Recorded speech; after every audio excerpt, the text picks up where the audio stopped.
all that Jesus did when he lived here was to prepare the way, and he even said, I am the way.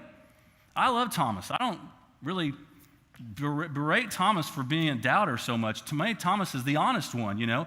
He's like, the rest of you guys may think you know what Jesus is talking about and you're afraid to say it, or you don't know what Jesus is talking about and you're afraid to say that, but I don't know what he's talking about. So what are you talking about? You're the way. We don't know the way you're going. What are you talking about? He's honest. And Jesus said, I am the way. I've been with you all this time and you don't know who I am. I'm the way. God sent me here to provide you with the way. If you believe in God, he says, believe in me. You trust God, trust me. He says, by the way, I always say what's true. If what I was telling you wasn't true, I'd tell you that. If there wasn't a place for you in eternity, if there wasn't a place that I was preparing for you, guess what? I would tell you that. So here, parenthetically, is just something you can always hang on to when you think about the Old Testament. Sometimes we read the Old Testament and we go, how could that have happened?